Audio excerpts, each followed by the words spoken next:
Hi, Valley here from Greenwood Solutions.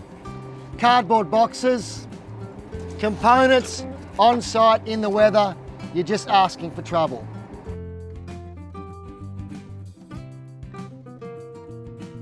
In this particular segment, we're going to be talking about the advantageous use of plastic buckets. So this is what I'm talking about. 2 handles, flexible. You can even tie a rope in certain situations and hoist safely, abiding by all SWIMS and OHS requirements, of course.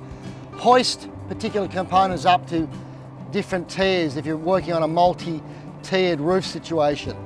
Now, to stop them from filling up with water, drill a few holes in the bottom, just a few weep holes. You don't need to drill that many, 4 or 5 is enough, and then bang, there you got a bucket. Easy to pick up and move. You can see, handle. Imagine trying to pick up this box. Again, it's blowing out, we've had rain. Everywhere. So, what I'm suggesting is this. Components come to site. Boxes are opened. The contents of the boxes are poured into the buckets. Ideally, you're buying before the project commences.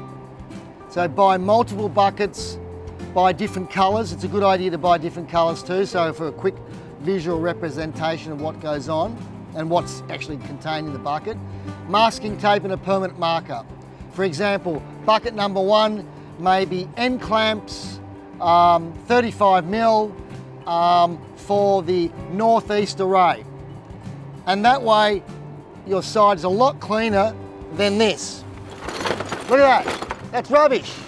That's horrible. Well, it's not rubbish. It contains expensive roof clamps. Now, someone has to pick those up.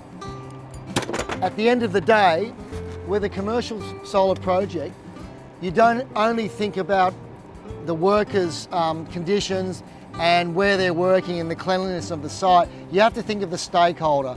Imagine the stakeholder coming on site and saying, gee, it's pretty messy. Is that an indication of the kind of work you do?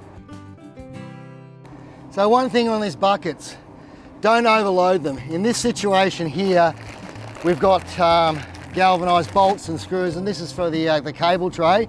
And the buckets end up looking like, dare I say, a wonton. So don't end up with the wonton effect, because that is mighty heavy. I can barely lift it with one arm, and I'm fairly strong. I'm old, but not as strong as the young guys, but that's a bit too heavy. And as you can see, the bucket's completely distorted out. Nice bucket, yes. Wonton bucket, no. No wontons, unless you're eating them for lunch.